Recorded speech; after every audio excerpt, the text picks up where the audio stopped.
Meus irmãos em Cristo Jesus, que a graça e a paz de nosso Senhor esteja sobre a vida de todos vocês. É um prazer ter vocês mais uma vez aqui no canal Verbo, Bíblia e Teologia.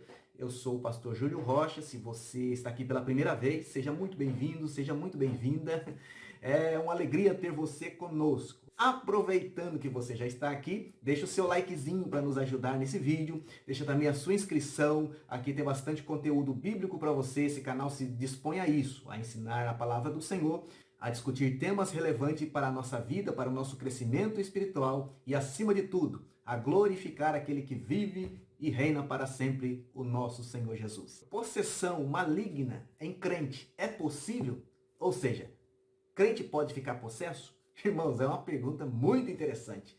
E eu gostaria de meditar um pouquinho com os irmãos, tentar passar alguma coisa do que eu penso, do que eu vejo sobre isso, do que a Bíblia nos mostra. Mas antes que eu faça isso, vamos chamar quem? A nossa vinhetinha. Vamos chamar a vinheta, 10 segundinhos, mas dá tempo mais que suficiente para você deixar o seu like, se não é inscrito, deixar a sua inscrição e nós voltamos já.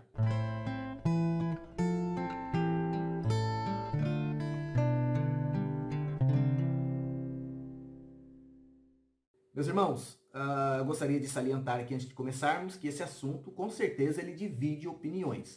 Tem uma ala que defende, não, um crente verdadeiro nunca fica endemoniado, porque ele é um eleito de Deus e Deus não permite que o demônio toque essa pessoa. Outros advogam que sim, é possível que um crente fique endemoniado, se ele deixar de vigiar, se ele deixar de ser santo, se ele abrir precedentes, amém? E nós vamos ver aqui o que a Bíblia nos diz. Para ganharmos tempo, eu preparei um esquema para vocês aqui em projeção.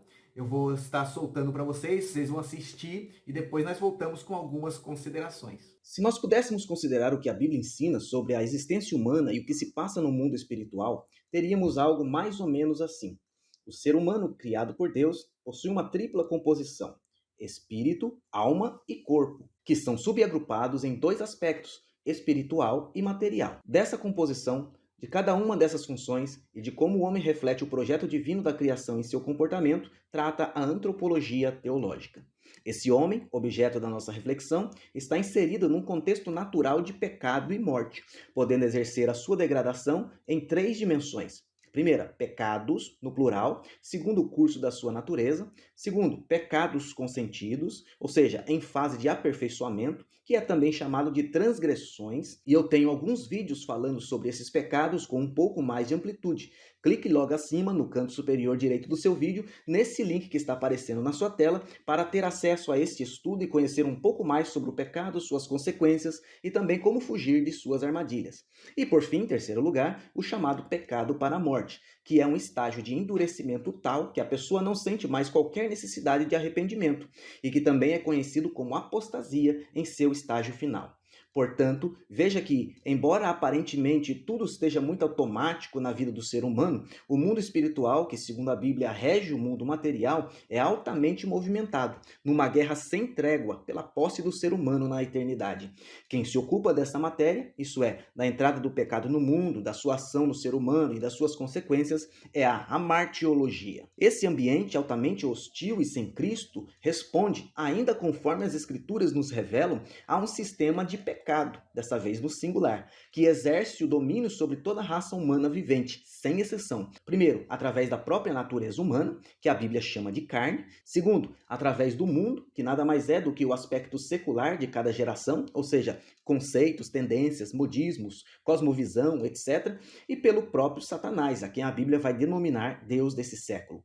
Um conhecimento mais exaustivo e um conceito mais aprofundado sobre essas questões podem ser obtidas através de um estudo de soteriologia, principalmente na área que trata da santificação e perseverança do salvo em Cristo Jesus. E aqui entramos num ponto importante. Estudando a partir do homem natural, entendemos que a obra do Calvário produz, através de Cristo, um efeito libertador sem precedentes no homem natural, blindando-o contra o pecado e todas as suas formas de destruição. E aqui podemos compreender ainda mais o ministério do Espírito Santo, o detentor de 2 Tessalonicenses capítulo 2, que age não somente impedindo o aparecimento do iníquo até o tempo determinado, como também protegendo cada crente em particular, erguendo uma barreira de santidade que impede a ação do pecado e mantém o crente livre em Cristo Jesus. Nota-se, sobretudo, que o princípio bíblico que rege a graça a partir do coletivo para o individual é constante e uníssono por todas as Escrituras, desde Gênesis até Apocalipse.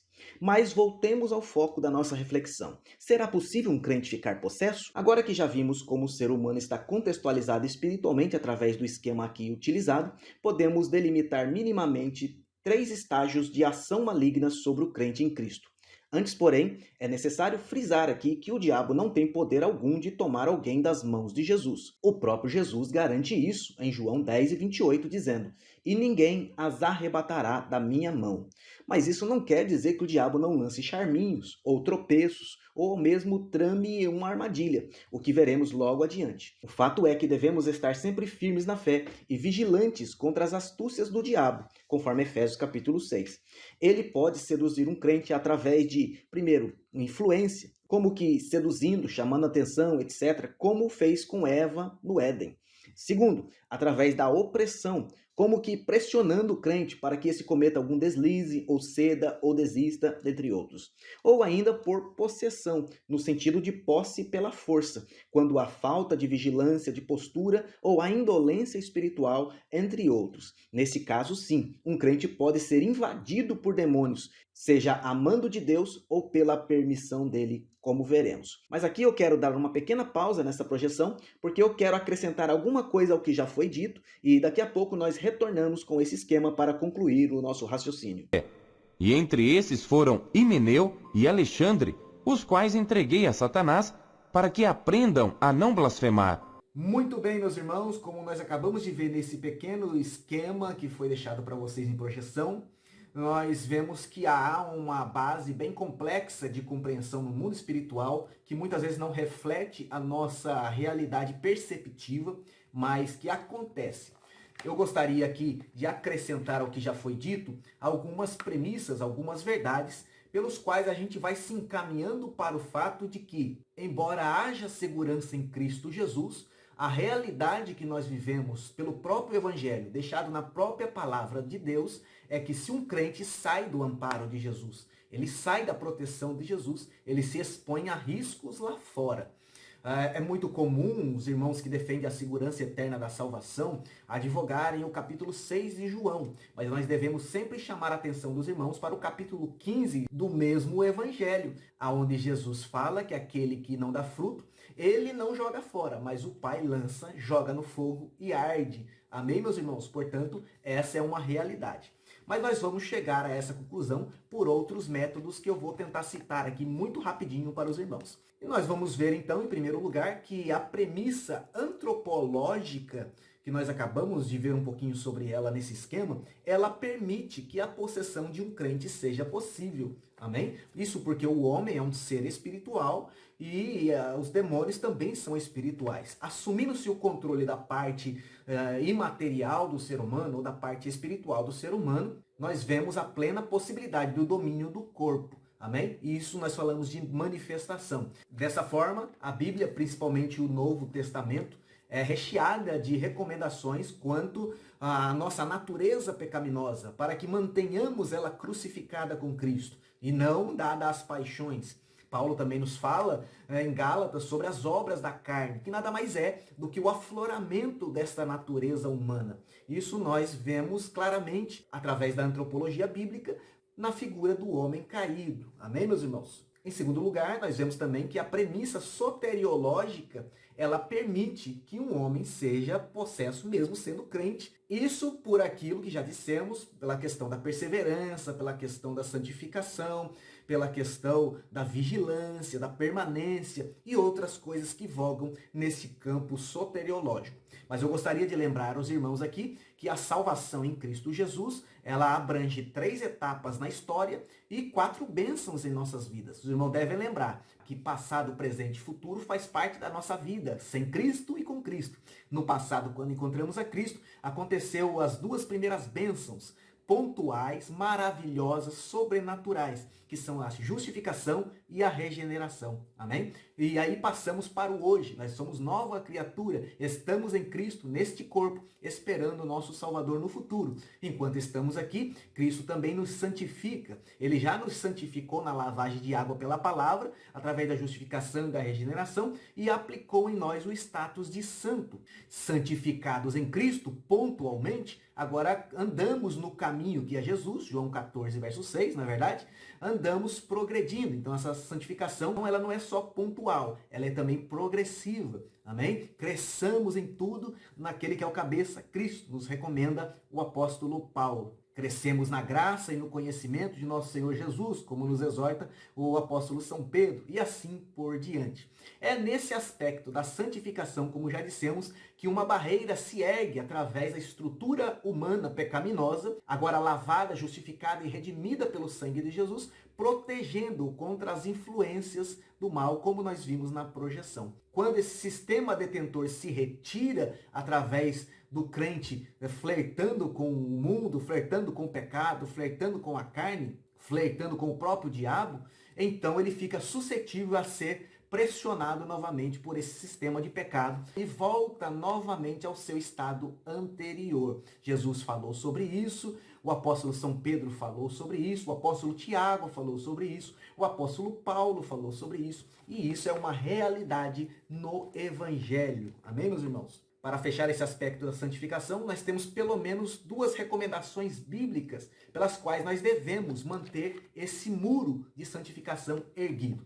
A primeira delas é Hebreus capítulo 12, verso 14. Sem a santificação, ninguém verá ao Senhor.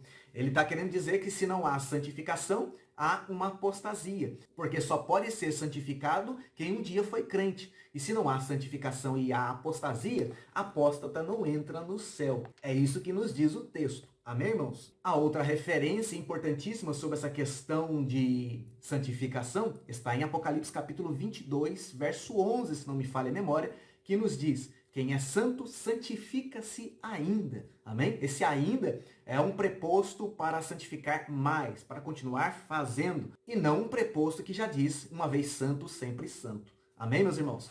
Em terceiro lugar, a amartiologia, se compreendida à luz daquilo que as Escrituras nos revelam, ela também permite que casos de possessão a crente seja possível. Isso nós estudamos sobre o pecado, pelo esquema que nós já vimos, e principalmente pela realidade antropológica de que o homem ainda não é um ser glorificado, e pela premissa soteriológica que nós estamos aguardando um estágio perfeito de glorificação que ainda não aconteceu, o estudo amartiológico nos mostra que o pecado é uma realidade em nosso ser. Pecamos naturalmente, pecamos por influência, pecamos muitas das vezes, por maldade, como dizia Arminio, e é aí que se denota a importância didática do Evangelho, para nos manter no rumo da salvação, sempre olhando para Cristo, em linha reta, até chegar no céu. Mas, se desviar para a direita ou para a esquerda, a coisa pode pegar. De volta ao nosso esquema, para observarmos tudo o que já foi falado até aqui,